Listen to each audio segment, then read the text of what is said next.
4, which came out years ago, garnering more players on Steam. That's honestly just embarrassing. Anyway, again, a big shout out to today's sponsor, Display. Love.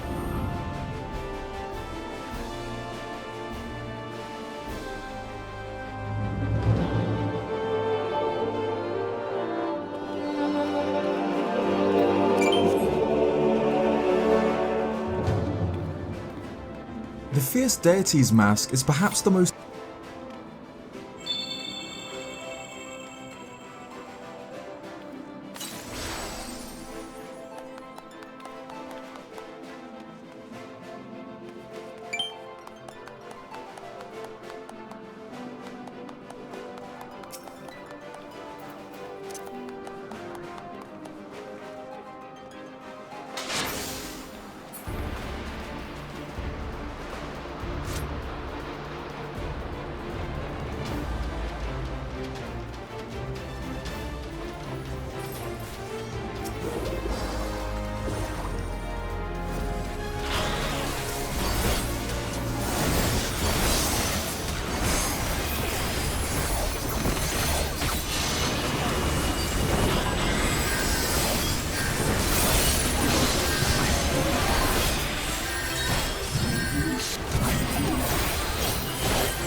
The Fierce Deity's mask is perhaps the most powerful weapon in the Zelda series, but it's also the most enigmatic. While items like the Master Sword, Silver Arrows, or Bow of Light are sacred tools designed to repel evil, the Fierce Deity's mask instead seems to embrace the darkness, transforming Link into a towering, demon-like warrior. The mask's description emphasizes this. It asks whether the mask's dark powers are as bad as Majora itself. With the mask equipped, Link is unbelievably powerful, and the final boss fight against Majora becomes a joke. Fierce Deity Link wields a great two-handed sword shaped like a double helix, and each massive swing throws an equally massive blade beam. The deity's attacks are quick and deal massive damage, meaning each of Majora's 3 forms can be dealt with in a matter of seconds. It's not even a real fight. Link can use the Deity Mask in the rest of the game's boss fights too, and as you'd expect, it absolutely destroys them. Each swing deals 4 times the damage of the Kokiri sword, and the blade beams deal the same again, giving Link an absurd damage output. This ridiculous strength makes sense, given that the mask is only obtainable after Link hands in all of his other non-transformation masks, many of which aren't necessary to complete the game. So, in order to receive the Fierce Deity's mask, you need to have completed most of the game's side quests, making it a sort of completionist's bonus. The origins and histories of the other transformation masks are clear. They're physical manifestations of the souls of the deceased Darmani, Mikau, and probably the Deku Butler's son. The designs of these transformations are fusions of Link and the original soul, but the physical masks themselves only represent their original spirits. But the truth behind the Fierce Deity's mask remains a mystery. The transformation looks like Link, as you'd expect, but unlike the other masks, the mask itself does too. So, does this mean that it contains the soul of someone that looked like Link? Could it be the soul of a previous hero? If it belonged to a fearsome warrior god, a being even worse than Majora itself, then why does it resemble the face of adult Link?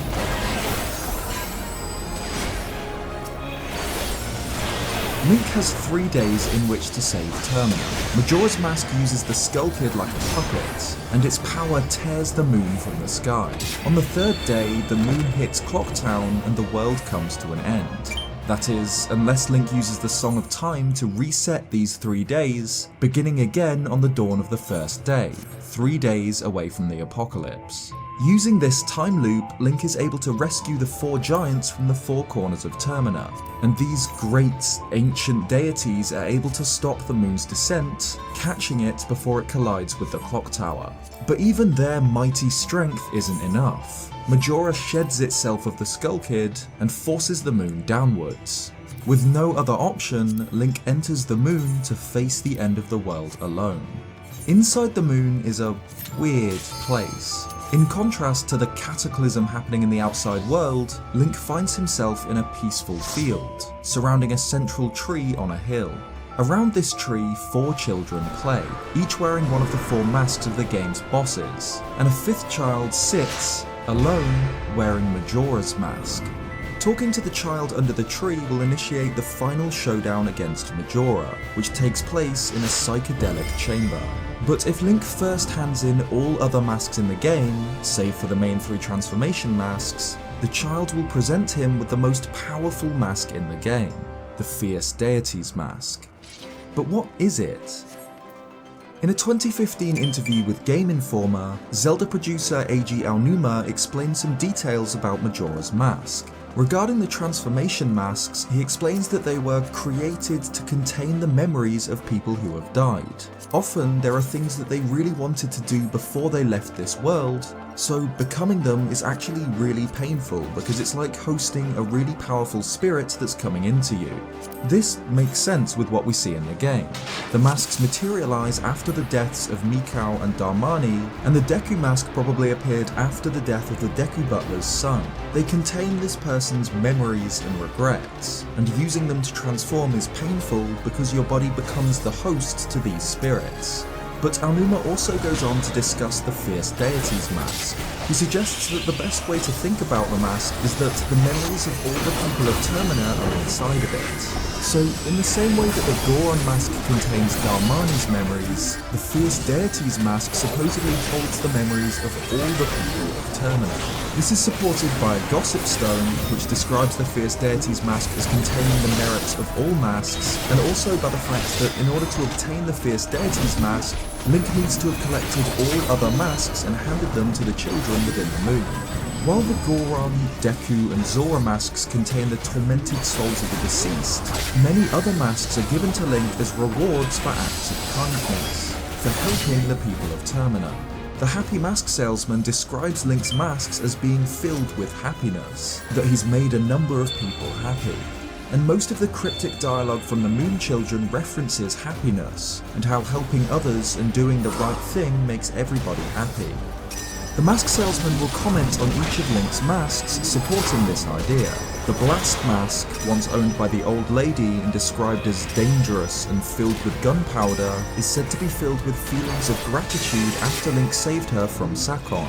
The Gibdo mask, which was once the monstrous face of Pamela's father after being cursed, isn't as evil as it appears. The Mask Salesman notes that it's filled with the love of a father and child. The Postman's mask is filled with the joy of freedom, Kamaro's mask is filled with the joy a teacher has when finding a good student, and the Troop Leader's mask contains the feelings of tenderness left behind in the back of one's heart. This isn't like how the main transformation masks contain the deceased spirit and regrets of those who they represent. It's confirmation